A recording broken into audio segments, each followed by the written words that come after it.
प्रभु यीशु मसीह में आप सबों को जय मसीह की। और आज 15 अगस्त है, हमारे देश का स्वतंत्र दिवस। आप सबों को स्वतंत्रता दिवस मुबारक हो। और आज का जो वचन है वो इसी के उपलक्ष्य में होगा। हम परमेश्वर का धन्यवाद करते हैं कि परमेश्वर ने हम सबों को इकट्ठा किया ताकि हम उसकी महिमा करें, उसकी तारीफ करें। आइए हम दुआ में चलें। हे सर्वशक्तिमान परमेश्वर, हमारे कर्ता उतराता, हम अधम पापी तेरे सामने मान लेते हैं कि हम स्वभाव से ही पाप में अशुद्ध हैं और कि हमने मनसा वाचा और करना से तेरे विरुद्ध पाप किया है। इसलिए हम तेरे अनुग्रह को खोजने और प्राप्त करने के लिए प्रभु यीशु मसीह के द्वारा तेरी अपार दया की शरण लेते हैं। हे अत्यंत दयालु पिता, तू जिसने अपने इकलौते पुत्र को हमारे पापों के कारण मृत्यु भोगने दिया, हम पर दया कर और उसी के कारण हमारे सब पापों को क्षमा कर। तू अपने पवित्र आत्मा के द्वारा हमें अपना सच्चे आत्मिक ज्ञान दे कि हम तेरी इच्छा को पहचानें और तेरे वचन का ठीक आज्ञा पालन करें, जिससे कि तेरे अनुग्रह के द्वारा हम आनंद जीवन पाएं। हमारे प्रभु यीशु मसीह के द्वारा, आमीन।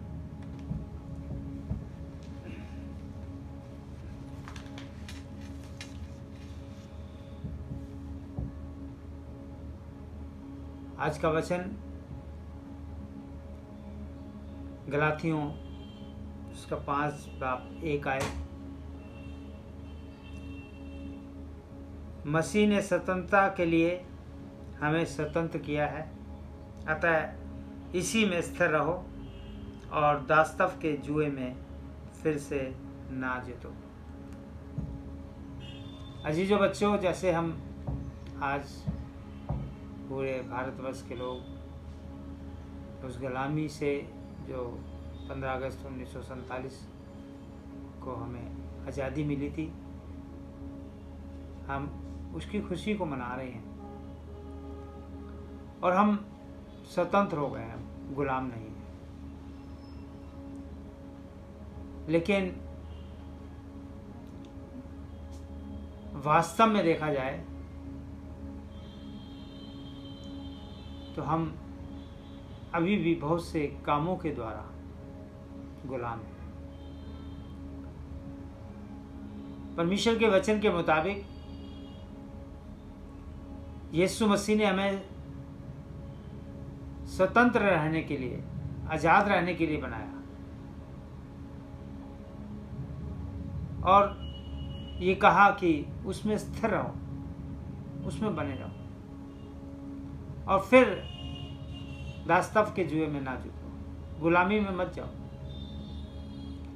बुरे कामों में मत फंसो। क्योंकि अगर अभी भी हम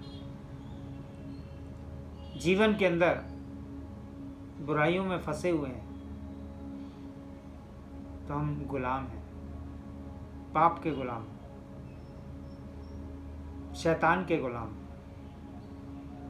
लेकिन यीशु मसीह जो हमारा परमेश्वर है, जिसने हमें स्वतंत्र किया है, हमारे पापों से हमारा उद्धार किया है, जिसने हमें गुनाहों को माफ करके हमें स्वतंत्र किया है, हमें आज के वचन के द्वारा बताना चाहता है कि हम स्वतंत्र हो चुके हैं, हमारी क्षमा हो चुकी है, हमारे पाप माफ हो चुके हैं। हम फिर दोबारा फिर गुनाहों में ना पड़ें, दोबारा फिर पापों में ना जाएं, फिर से हम दास्तव के जुए में ना जीतें, क्योंकि हम अब स्वतंत्र हैं। यीशु मसीह जिसे परमेश्वर ने इस दुनिया में इसलिए भेजा, परमेश्वर ने इंसान को स्वतंत्र बनाया था और इसीलिए परमेश्वर मनुष्य जब उसने आदम और हवा की रचना करी तो उनसे मिलने आता था, बातचीत करता था। लेकिन परमेश्वर के हुक्म को ना मानने के कारण उनके जीवन में पाप आ गया और पाप के द्वारा उनके जीवन में गुलामी आ गई, मौत आ गई। और उस मौत से छुटकारा देने के लिए परमेश्वर ने, उस गुलामी से आज़ाद करने के लिए परमेश्वर ने अपने बेटे प्रभु यीशु मसीह को इस दुनिया में भेजा, ताकि इंसान पापों में ना फंसा रहे, बल्कि उसके पाप जो आदम के द्वारा उसके जीवन में आए थे उससे उनको मुक्ति मिल सके, उससे वो आज़ाद हो सके, उससे वो स्वतंत्र हो सके। अजीजों बच्चों, ये सच्चाई है। प्रभु का वचन कहता है तुम सच्चाई को जानोगे और सच्चाई तुम्हें स्वतंत्र करेगी। हम जब जान गए कि हमारे गुनाह प्रभु यीशु मसीह ने माफ़ कर दिए हैं, उसने अपनी जान देकर, दुख उठाकर, हमारे लिए कोड़े खाकर, हमारे लिए क्षमा मांगकर, हमारे गुनाहों से हमें छुड़ाया है, आज़ाद किया है, फिर हम गुनाह में ना पड़े, फिर हम पापों में ना फंसे। अगर हम अभी भी करते हैं तो अजीजों हम गुलाम हैं, शारीरिक कामों के अनुसार, बुराई के अनुसार, शैतान की इच्छा को पूरा करते हुए हम अभी भी पापों में फंसे हुए हैं। लेकिन यीशु मसीह इसलिए आया ताकि वो हमारे पापों से हमारा छुटकारा करे, हमें आज़ाद करे। जब आरंभ में हम देखते हैं सबसे बड़ी गुलामी का जिक्र है, और वो है निर्गमन की पुस्तक, उसका 3 बाब 7 और 8 आयत में। फिर यहोवा ने कहा, मैंने अपनी प्रजा के लोग जो मिस्र में हैं उनके दुख को निश्चय देखा है, उनकी चिल्लाहट परिश्रम कराने वालों के कारण होती है, और मैंने सुना है और उनकी पीड़ा पर मैंने चित्त लगाया है। इसलिए मैं उतर आया हूँ कि उन्हें मिस्रियों के वंश से छुड़ाऊं। बनी इस्राएल कौम, इस्राएली लोग फिरौन राजा के अंडर में मिस्रियों के द्वारा बंधक थे, गुलामी करते थे। अब परमेश्वर ने उनके दुखों को देखा, उनकी चिल्लाहट को सुना, उनकी परेशानियों के बारे में सुना। तब परमेश्वर ने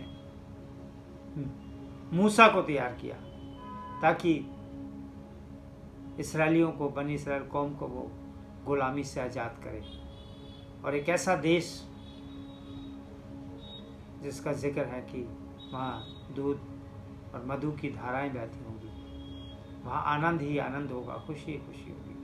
ऐसे देश में परमेश्वर बनी इस्राएल कौम को लेके गया, गुलामी से आज़ाद करके मूसा के द्वारा उनको एक अच्छे देश में भेजा। लेकिन जिन्होंने परमेश्वर को नहीं माना, जिन्होंने पापों में फंसे रहे, गुनाहों में पड़े रहे, परमेश्वर को नहीं समझे, वो मर गए, खत्म हो गए। लेकिन जिन्होंने परमेश्वर के ऊपर विश्वास किया, मूसा का कहना माना, जैसा परमेश्वर ने उन्हें आज्ञाएं दी, उन तमाम आज्ञाओं के अनुसार उन्होंने अपना जीवन चलाया, उस देश में जाने पाए जिसका वादा परमेश्वर ने उनसे किया था। तो आज़ादी तभी हमारे जीवन में कायम रह सकती है, स्थिर रह सकती है कि हम फिर गुलामी में ना जाए। प्रभु यीशु मसीह ने कहा, ऐ बोझ से दबे हुए लोगों में मेरे पास हो, मैं तुम्हें आराम दूंगा, विश्राम दूंगा। जो लोग पाप में फंसे हुए हैं, जो गुनाह में पड़े हुए हैं, जो गुलामी में पड़े हुए हैं, परमेश्वर उन्हें स्वतंत्र करना चाहता है, उन्हें आज़ाद करना चाहता है।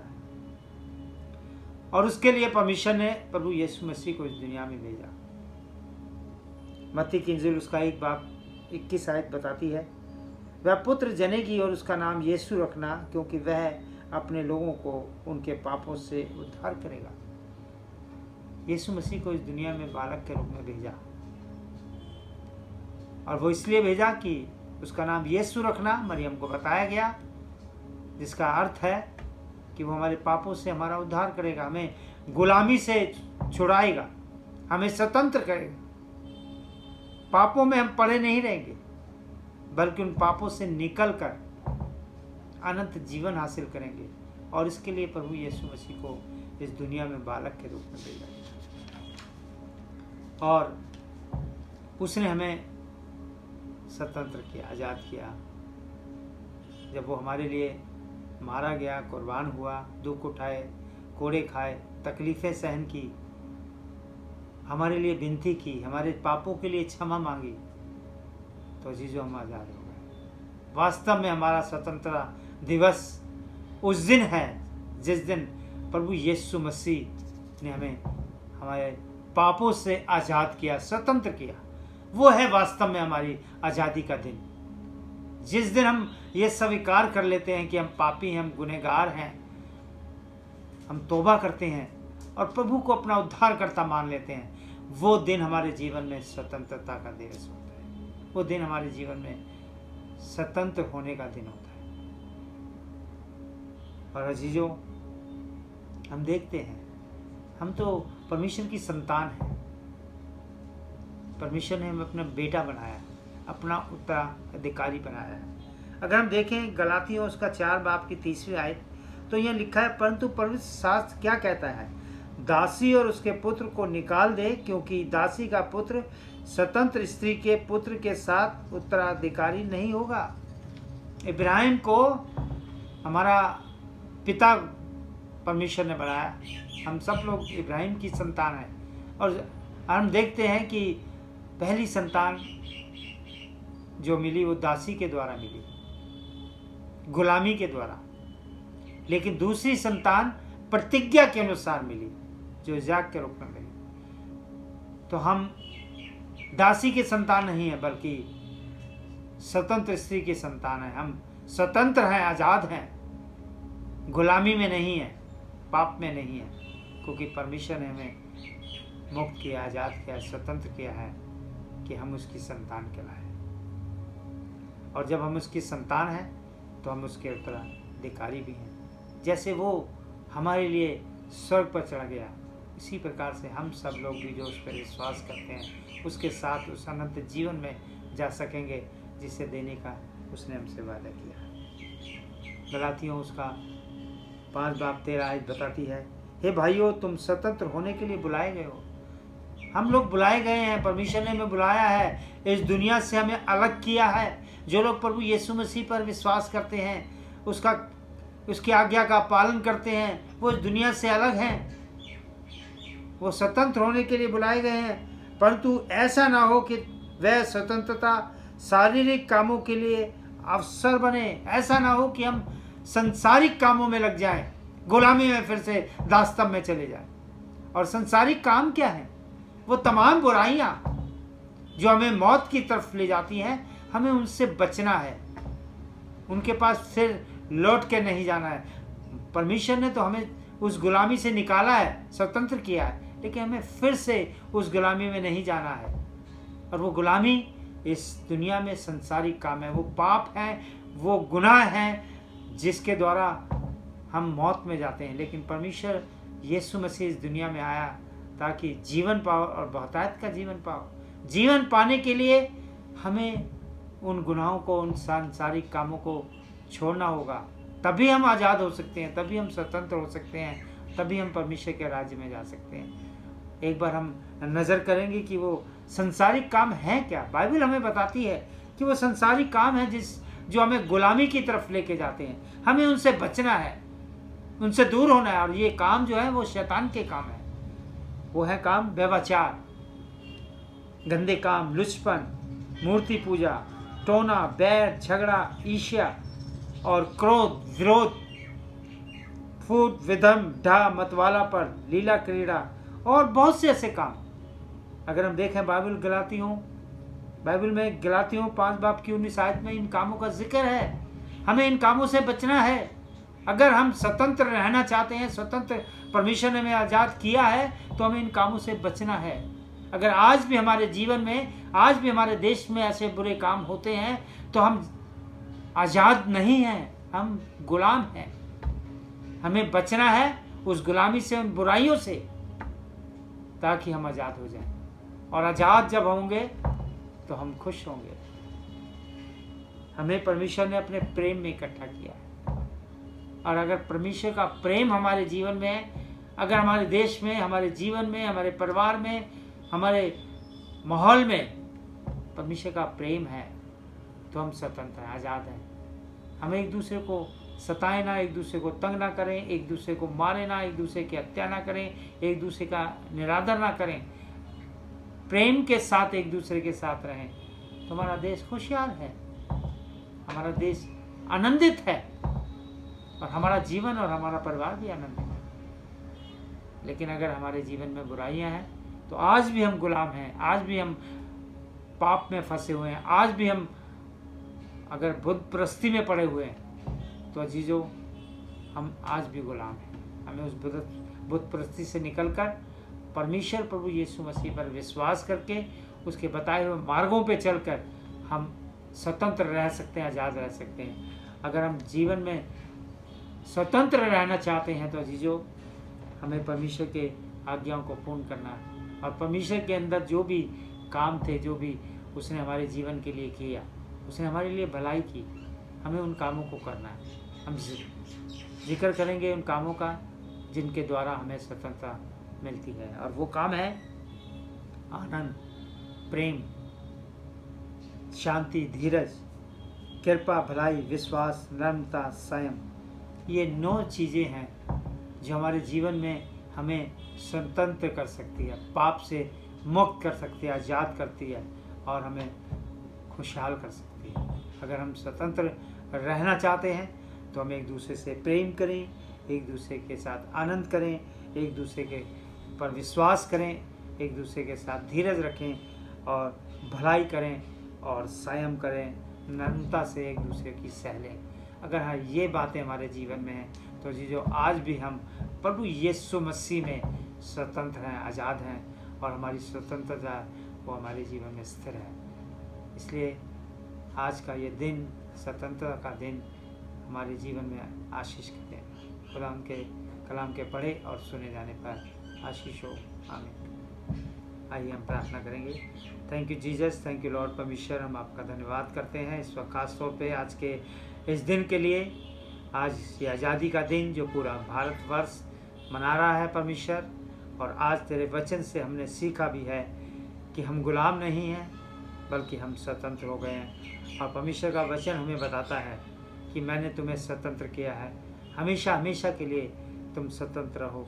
लेकिन फिर गुलामी में मत जाओ, बुरे कामों में ना जाओ, बुराई में ना जाओ, बल्कि पापों में ना फंसो, बल्कि उस पाप से प्रभु यीशु मसीह ने हमें निकाल कर स्वतंत्र किया है, आज़ाद किया है। हमारे गुनाहों को उसने माफ़ कर दिया है। फिर हमें गुनाह नहीं करने, फिर हमें पाप नहीं करने, क्योंकि अगर हम फिर करते हैं तो आज भी हम गुलाम हैं। और परमेश्वर यीशु मसीह इस दुनिया में इसलिए आया ताकि हमें वो हमारे पापों से आज़ाद कर दे। इस वचन को जो आज दिया गया हर एक के दिलों पे नक्श किया जाए, और इस वचन के द्वारा 30 गुना, 60 गुना और 100 गुना फल लाया जाए।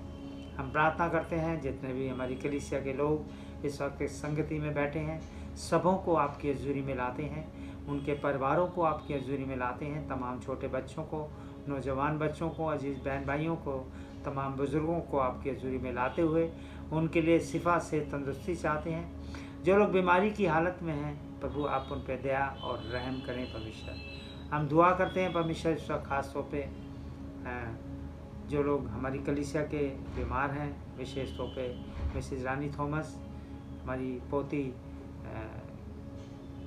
ओजैना थॉमस, और हमारी कलीसिया की बुज़ुर्ग तारा देवी जो इस वक्त बीमारी की हालत में है, आप उन्हें चंगाई और शिफा दें, और यीशु मसीह के नाम से प्रभु वो चंगाई हासिल करें, ताकि हम सब लोग तुझे धन्यवाद कर सकें। हम प्रार्थना करते हैं अपने इस देश के लिए जो आज आज़ादी को मना रहा है, परमेश्वर तेरे वचन के द्वारा वो स्वतंत्र होने पाए। हम प्रार्थना करते हैं तमाम डॉक्टर्स के लिए, नर्सिस के लिए, हमारे देश के तमाम नेतागण के लिए, पूरे देश के लिए, तमाम चर्चिज़ के लिए, तमाम पास्टर्स के लिए, सबों के लिए आपसे आशीष और बरकत चाहते हैं और चाहते हैं कि इसी प्रकार से तेरा नाम, तेरा वचन इस दुनिया के कोने कोने तक फैले, ताकि लोग सच्चाई को जाने और सच्चाई उन्हें स्वतंत्र कर दे।